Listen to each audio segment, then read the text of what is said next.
right, if there are no questions on homework assignments, we'll go on and start the lesson today. So, I'm going to first start off by saying that I'm going to recant actually a good number of statements I said yesterday, in that we're actually going to do horizontal stretch and shrink. And it's not something I just decided on a whim, okay, we're going to do it. It's more the fact that the more I thought about it, it's the real key to it is the flip. We're not going to actually be dealing anything with identifying what the horizontal stretch and shrink is. We're not going to be given a function and having you say, okay, this is a horizontal stretch and shrink. This is how it affects the horizontal translations. We're mainly going to be applying it. And I also realize, because again, one of the main roles as an educator is to educate y'all and have y'all reach higher than what you would have without us helping you. And not doing that and putting the statements I made yesterday really was putting a ceiling, not helping you guys improve, but putting a barrier. So I don't like that, and it just didn't sit well. So we're going to do it, and once we actually start doing it, last hour found it actually to be not that bad. Once we got over the hurdle of realizing we have to flip it for horizontal. And that's the only real deal. Because again, when we look at this here, y equals f of a times x with 1 over a. So whenever we apply it, we just need to flip it. Y equals f of a of x for our horizontal stretch and shrink. Our vertical stretch and shrink is y equals a times f of x. And we can say, plug in the reciprocal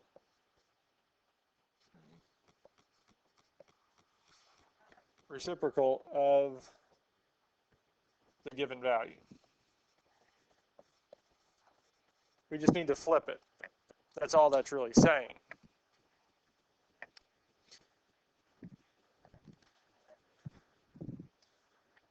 Or 1 over a, 1 over the value that is given to us. So if we're given 3, what we're actually plugging in the function is not going to be 3 for horizontal stretch and shrink. It would be 1 over 3.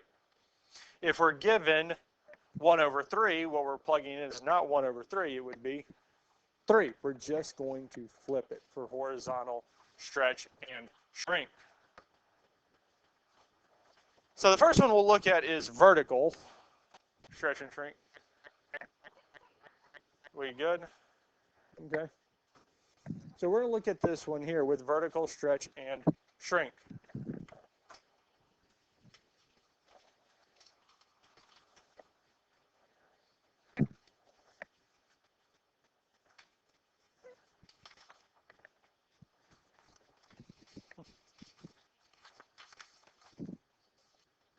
So we have the function f of x equals the absolute value of x minus 3 minus 5. Write a function h whose graph is a vertical stretch of the graph of f by a factor of 2. H. So we're saying h of x, since we're talking about vertical stretch and shrink, would be a times our function. Since it's f of x, we're taking a times f of x. So what would the value of a be that we plug in?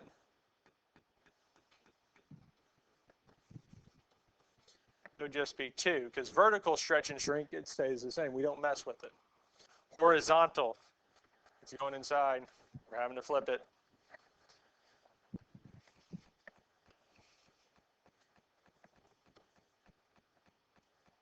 Now, what is the function f of x? Well, it's the absolute value of x minus 3 minus 5. So what we'll have is 2 parentheses, absolute value of x minus 3 minus 5, because we're just replacing f of x with its function.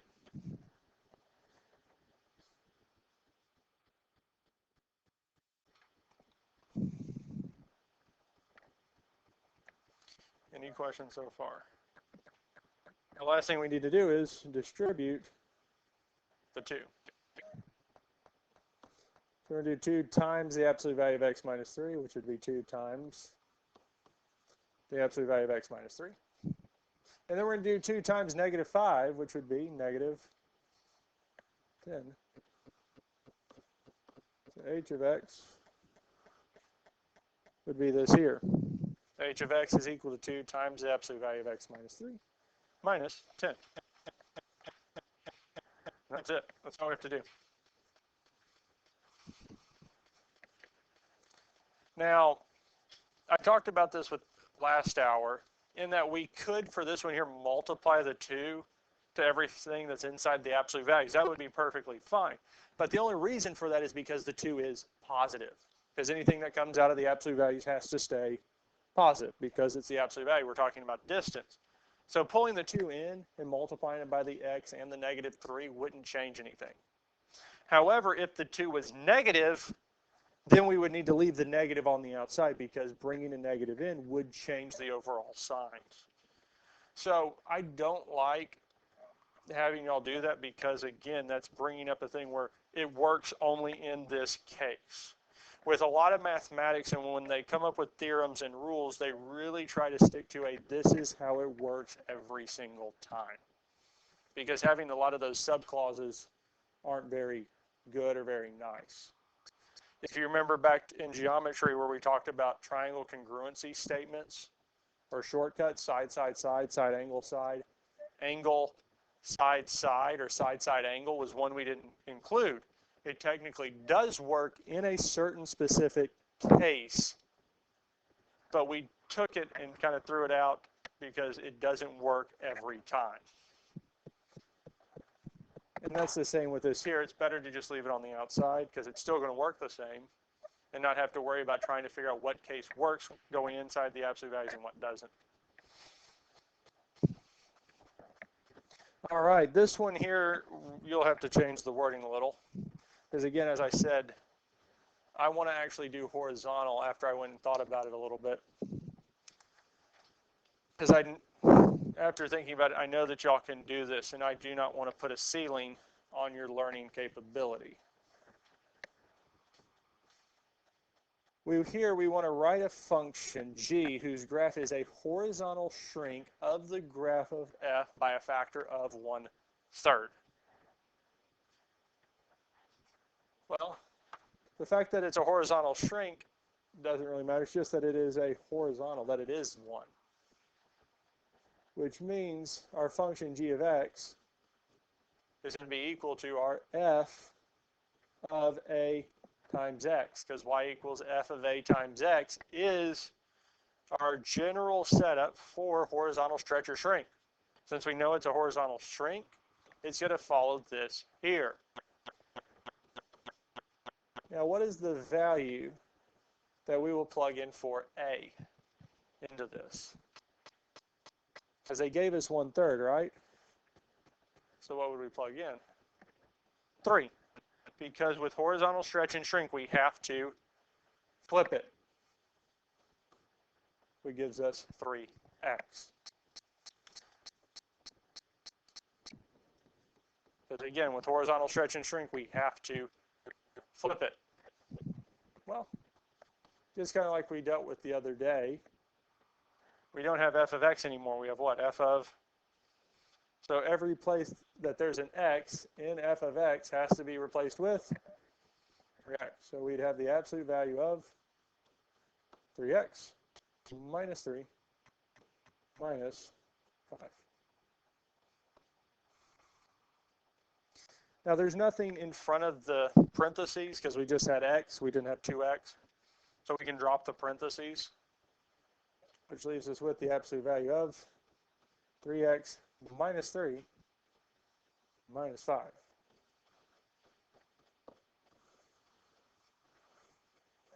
And that's it.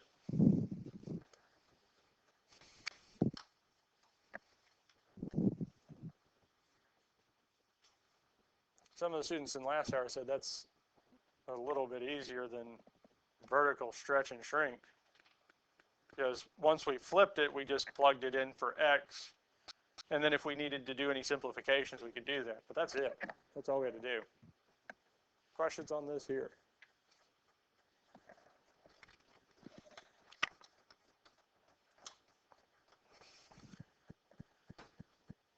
Let's look at least two more, one of each, stretch and shrink. Write a function g whose graph is a horizontal stretch of the graph of f by a factor of 5. So, g of x is equal to, are we using a times f of x or f of a times x? F of a times x because it is horizontal, not vertical. So f of a times x.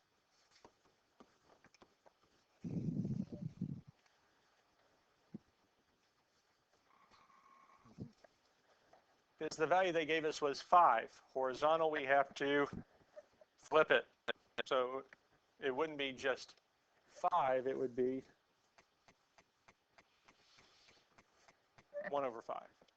Because horizontal, again, inside's opposite of what we think. Opposite of what we think. So since we're talking about stretch and shrink, because vertical stretch and shrink is exactly what we think. If it's greater than 1, it's a stretch. If it's less than 1, it's a shrink. And again, when we said inside parentheses is opposite of what we think, so stretch is normally greater than 1. Opposite of that would be less than 1, between 0 and 1. So we have to take the 5 and make it 1/5. If it is a shrink, we think, again, normally it's between 0 and 1, opposite of what we think, so it has to be greater than 1. Because, this, again, that still holds true, opposite of what we think, inside those parentheses. It's always wanting to mess with us. So again, here, we just need to plug this into the function and place it for x. So that'd just be 1/5 x minus 1 plus 2.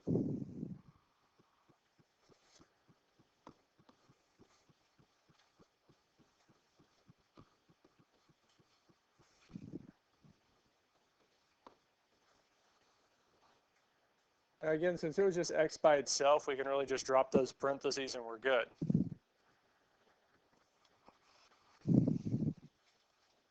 Now if it had been 2x, we would have had to multiply it by 2, simplify the parentheses. But here, we don't. Any questions on this here? I made horizontal stretch and shrink seem worse than it was. Yes? All right. We'll do this one here and then move on to the last type that we'll look at, because I know I have some extra examples of these here, but I feel like y'all have got the hang of this. Yes? So here, we're talking about a vertical shrink. We're creating the graph, or the function h. So h of x is equal to a times f of x. Now, what is our value of a? 0.25, 0.25.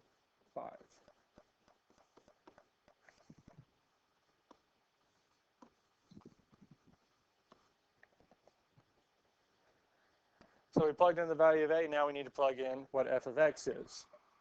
Well, f of x is the absolute value of x minus 1 plus 2. So inside here, we'll have the absolute value of x minus 1 plus 2. And last but not least, we need to distribute.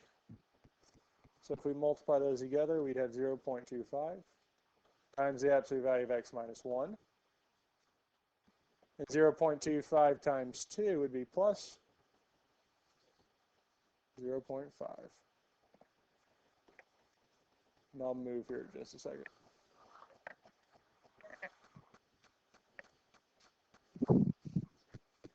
And that is it. That's all we have to do for this here.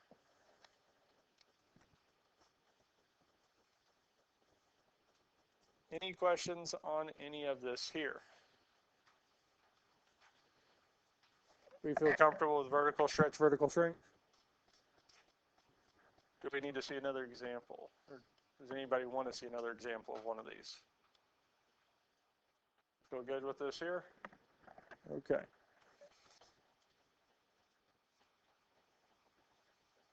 So we'll look at this here, example 4. This here is the last type of examples that we'll look at for today.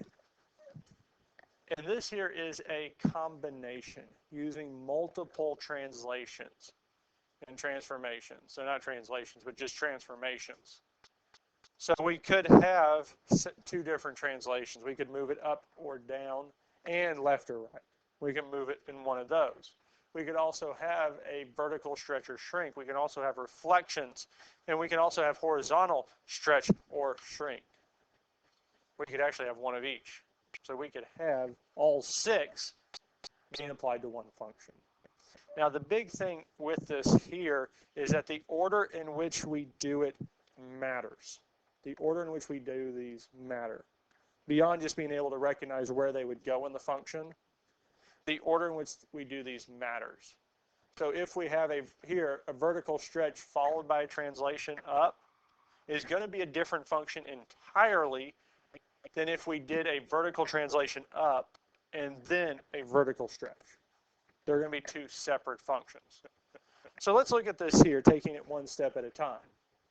Now it says, let the graph G be a vertical shrink by a factor of 0.25, followed by a translation of 3 units up of the graph f of x. Write a rule for G. Well, we'll have a function in between because we're going to do a stretch and then take that new function and translate it up. So let's just call it h of x. So we'll say h of x is equal to, well, our first thing is a vertical shrink by a factor of 0.25. So we have our a times f of x, because that's what we're doing first. Now the value of a is 0.25. So every 0.25, f of x.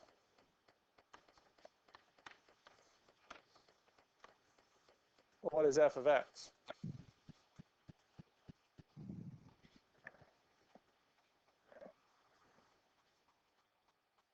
It's just x. Okay, we applied the first one. They were nice to us and just gave us the parent function for a linear equation, just x. Now, they also wanted us to have a translation of 3 units up. So that means we're taking, so not h of x. So our g of x, what we wanted to finish with, is going to be our h of x, the one that we did the vertical shrink to, we applied it to, plus k.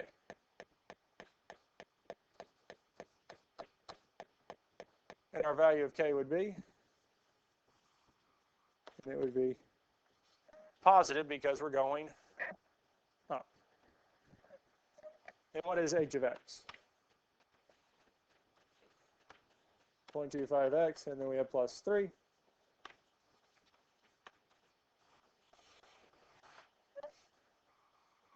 And that's it. That's all we have to do with this here.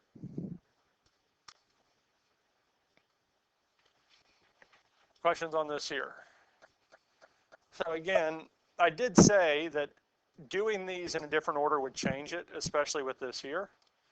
And y'all don't have to write this down. I'm going to go on and work this through. So if I said, so I'll use h of x, is equal to f of x plus k. I'm going to translate it up first this time. Well, that would be f of x plus 3. Well, it's just going to be x plus 3 after moving it up 3. And then we'll apply the vertical shrink. So our g of x would equal a times h of x, which would be 0.25 h of x, which means I'm going to have 0.25 times x plus 3. Well, now I have to distribute, which would give us 0.25x. So that's exactly what we got on the other one, isn't it? 3 times 0.25 is going to be plus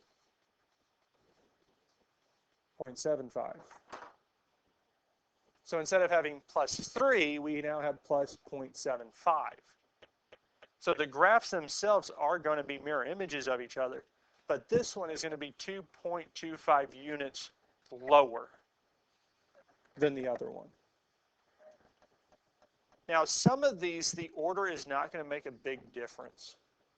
Some of them it won't. Up, down, left, and right aren't going to make a big difference. But this here, with this vertical shrink, it applied to every part of the function.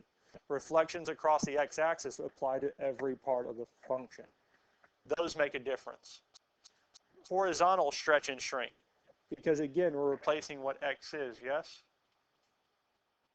So if I have a stretch, which changes the value of x, and then I have a horizontal movement, it'll change it. Actually, let's see that. That's not on the notes. So I'm just going to make a function. Absolute value of 2x minus 1. We're going to have a horizontal, or so, I'll just write it out simply. We're going to move this thing left 3 and no, sorry, I want it the other direction. I want horizontal stretch of 4 followed by left 4. So, sorry about that. I know I changed it twice as I was writing it down. So the horizontal stretch of a factor of 4 would mean I'd be taking f of a of x.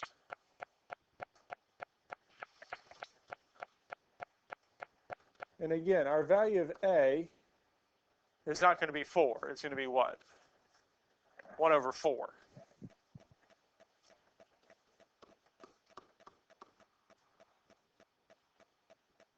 We had to flip it because it's a horizontal stretch or shrink. Now we can plug this in for the value of x. It could be 2 times 1/4 x minus 1. Now this time we do have to simplify a little bit. We'll have to do 2 times 1/4. And what is 2 times 1/4? 1/2 x minus 1.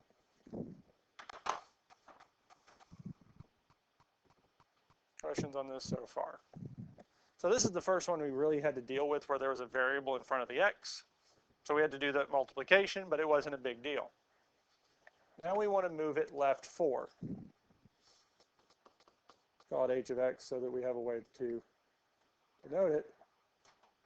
So our left 4 would be h of x minus -4 because left is negative. But we don't like leaving a negative and a negative. We make it a positive, yes? And again, this here is going to take the place of x, yes? Now, in all the ones we've done so far, when we move left or right, it was just, okay, that replaces it. We add or subtract, and we're fine, yes? But now let's look at what we have. We have 1/2 of x plus 4 minus 1. It doesn't need to be curved. Well, wait a minute. That 1/2 is going to affect that 4 that we're essentially moving it to the left and right, because we have to multiply by 1/2. Now we'll still have 1/2 x, but 1/2 times 4 is going to be plus 2. It changed it, didn't it? Even though we started off with a 2, that's still, that scale that vertical or horizontal stretch and shrink, is going to affect the horizontal movement left and right if it comes after it, because it gives us that factor in front of x. It's going to affect it. So what we end up with is 1/2 x plus 2 minus 1 is going to be plus 1. So this here is our final function. You all kind of see how that works? So this here, especially when trying to read the graphs or functions, is a little difficult to try to actually pick out what is affecting what. Because if we notice this here, that 1/2 affected the movement, reading the movement left and right. It's still there, it's still the same, it just changed how it looks. But we won't have to worry about trying to read it, it's just applying it. Are there any questions on this here? Do we kind of feel comfortable with this? Okay. If we do, because I feel like that's what we just did was harder than either one of these here. Do y'all want to see either one of these?